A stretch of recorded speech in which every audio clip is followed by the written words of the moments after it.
Hello everyone, Shinto Bean here talking about some more Realms of Ruin. And as of December 11th, they released a patch to the game, which we'll look at in detail. And there's also a new DLC pack containing 2 heroes for the Stormcast Eternals and Crewboys, which we'll also take a look at here on the website. So here, taking a look at the update notes, this is actually the second update that they made. The first one addressed some pretty glaring issues, many of which involved units getting stuck at different parts of the battlefield, whether immediately after being summoned from the Realm Gate or after retreating to the command post. Some major issues there, most of which I think were fixed with that patch. But here in the latest one, if you look at the notes here, they have been listening to the feedback that players have been giving over the past few weeks and addressed a lot of issues. If you just scroll really quickly through, look at all the changes here. Just lots of very minor things that they've fixed, which should hopefully make the overall game run a little bit better.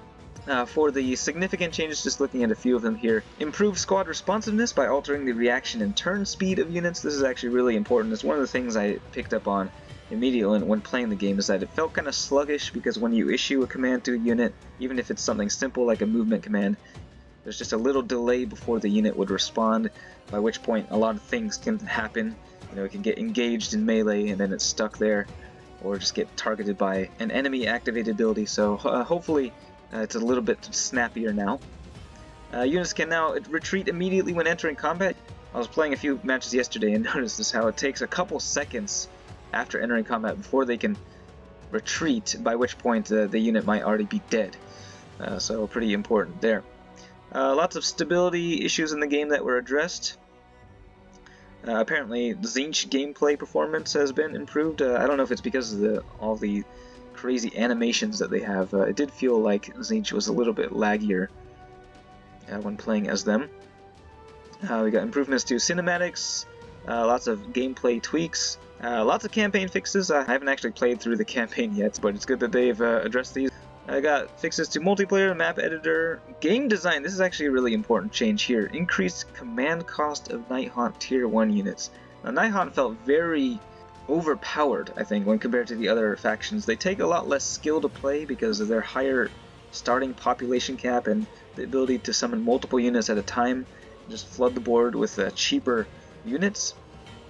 But specifically, they increased the cost of Chain Rasps by 15 command, and then Craven Throne Guard and the Knight of Shrouds both cost 10 more command now. So I still don't know if it's entirely balanced, but at least it's a step in the right direction.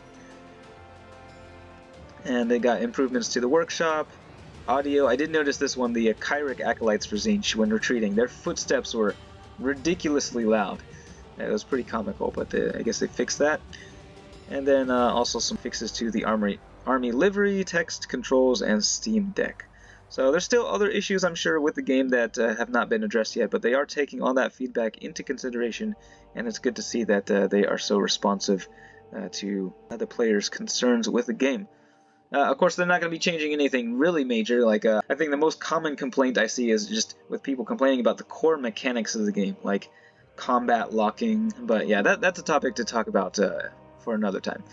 Let's take a quick look at the DLC. So this was actually announced before the game was even released. These 2 heroes for the Crewboys and Stormcast Eternals, they can be swapped out in place of the Tier 3 heroic unit for each of those factions. So starting with Stormcast Eternals, we've got Indrasta, the Celestial Spear, and you can just select her in the army loadout before you enter the game. So she has 3 abilities in addition to the ability to fly. So a passive ability, Dazzling Radiance, heals and grants temporary speed boost to nearby Stormcast Eternals units, and I believe that is after she uses one of these other activated abilities. So she has a charge ability, which she can use while she's in the air to slam into the ground, dealing bonus damage to monsters. And then she's also able to throw her spear, Thengavar, to deal a lot of area damage and also buffing nearby Stormcast Eternal units for, I believe, 15 seconds, so it's a pretty significant buff. And then for the Crewboys, we've got Gobsprakk, the Mouth of Mork. So you can use this hero instead of the Killaboss on Great Gnashtooth, which is actually pretty nice, because then you can actually use the Tier 1 Killaboss in addition to Gobsprakk, have them both on the field at the same time. So the Mouth of Mork has 3 abilities. A passive ability, which just provides a continuous aura that grants friendly Crewboys an increase in movement speed, attack speed, to both melee and ranged, and an increase to armor as well. And then he's also got a charge attack he can use from the sky, dropping down, damaging enemies, and reducing their armor. And then the other activated ability is Rip a Screech, which emits a roar that stuns enemies immediately in a cone shaped in front of Gobsprakk, and then sends out a second wave afterward that damages enemies as well. And looking at the description in the game, it looks like it also grants a buff to nearby Kruleboyz as well. So, two very fun looking heroes. You can purchase them separately or get a slightly discounted bundle with both of them. But I'm really hoping that they do add more content to the game. I'm hoping for the success of this game that it gains more popularity and a larger player base. I think it really is a fun game if you give it a chance and learn the core mechanics and how everything works. Honestly, Kruleboyz and Stormcast Eternals are some of the least interesting factions in AOS in my personal opinion, so I'm really hoping that they have a chance to introduce more factions into the game. I personally want to see like Seraphon and Skaven and Sylvaneth. Those are the ones I play on the tabletop. It would be awesome to see them in this game.